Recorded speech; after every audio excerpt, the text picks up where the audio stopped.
said, no, don't give it all. Let's do it in a small parcel first, a test pilot. Okay, all right, how many? And I said, well, break it down, let's break it down. And eventually we came up with about 40, 50 hectares. So I said to him, perfect. I have the perfect example. You have WKCD, West Kowloon Cultural District, and of the total area in WKCD, 2/3 is going to go to green. So I said, right, you've got the whole 40K, 100% doesn't have to be green because it's surrounded by green already. So you can already start developing a pilot scheme on that. What is the objective of the pilot scheme? It is to bring back Filipinos from around the world so that not only can they tackle the organic farming, they can have activities like we will be putting up a film industry, a film festival, we will be working out whatever. So unfortunately I can't divulge much because we haven't inspected the land yet. Okay. Objective is I'm really European exposed and conditioned, so I really wanted green, as in no compromise. This project will bring in the Europeans, and we really need them because they were tapped for Korea, they were tapped a lot for Singapore and for Hong Kong. We cannot exclude them. Okay, I think we need an exchange of know-how, but it will be done in a challenge. It will be done like this. How do you help us make a better made in the Philippine product? We would like inputs, and then we gauge the responses. So on that note, this is why I've been brought to this trip. You know, I have just been saying this over and over, and I said it last night, that I always feel blessed that somehow I have had these opportunities to meet treasures, Philippine treasures.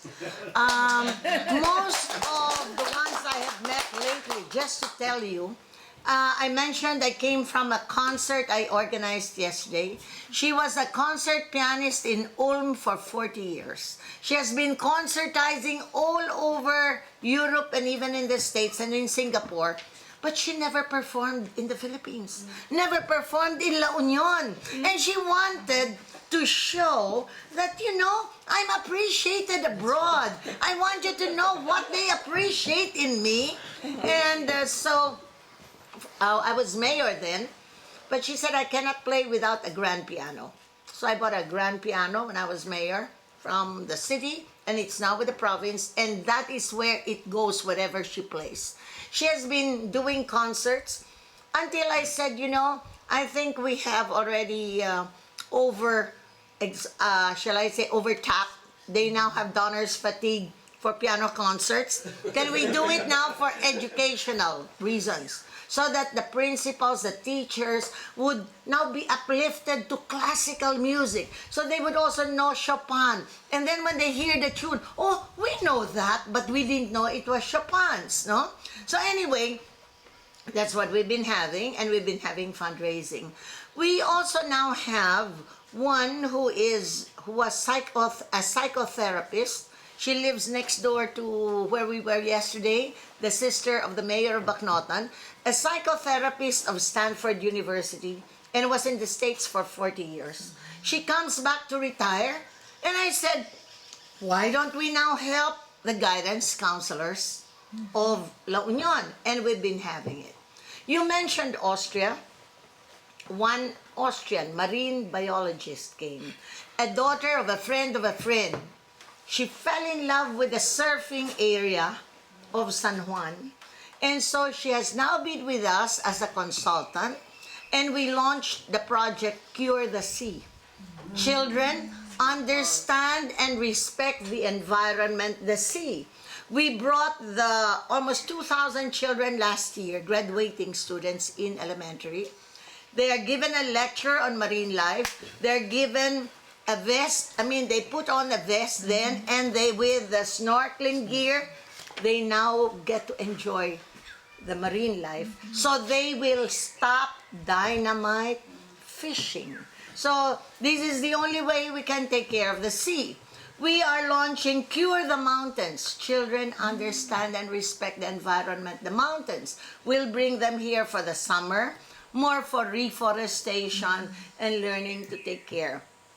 Then here you come, creative industry. The culture created. The culture. Yesterday, for the intermission number, we had 6 children, 13-year-old, studying in Manila, who were brought here and they learned that they played the cello, the violin, and they said 26 parents wanted their children to grow up knowing music and arts. They put up their own school. So perhaps we can have a school for the... more than that. And That's why I said Yeah. you have to see the site. Yeah, the site and see what it could be. It's amazing. We had a project, Romancing the Gifted. We have to start romancing the gifted from youth. And that is why we put up a science centrum, a museum, and this one, it's really to make them learn and love it.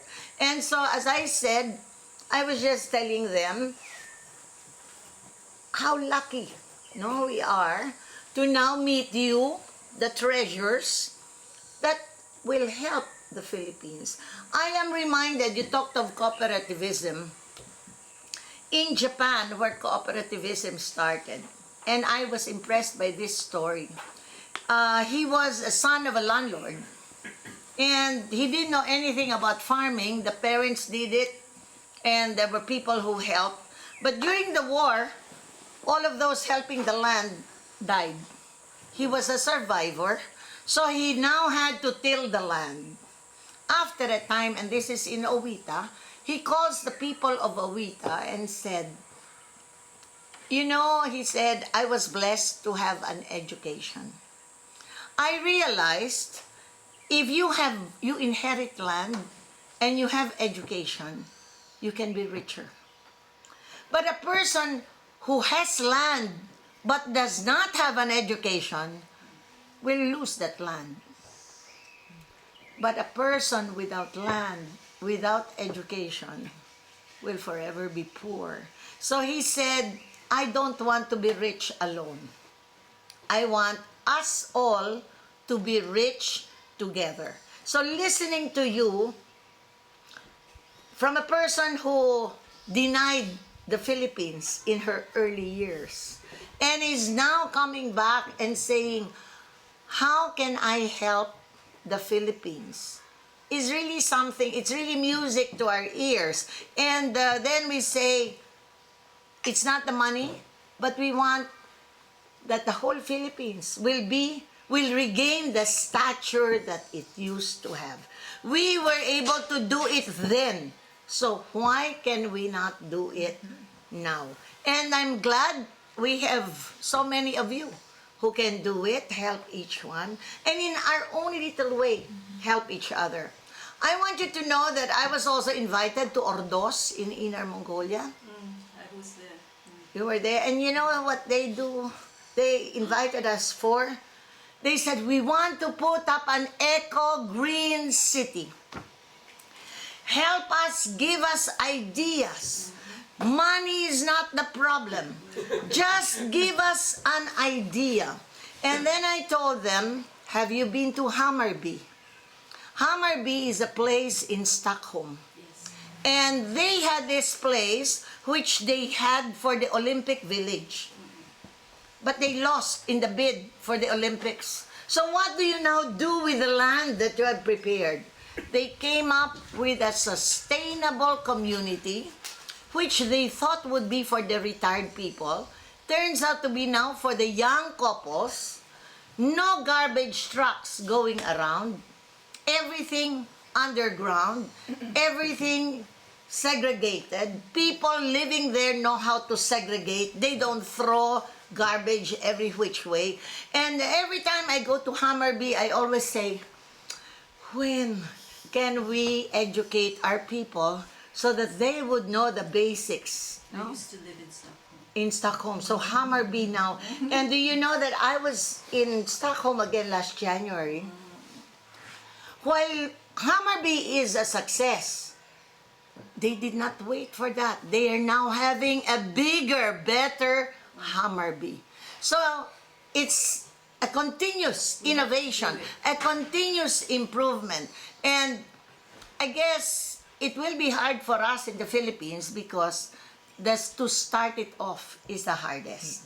So I'm very glad that we have the commitment of each one, but as you said, we have to see the place and see whether it really would meet with the challenges that with the requirements. Yeah, It's not to meet the challenges, it's already how to demarcate.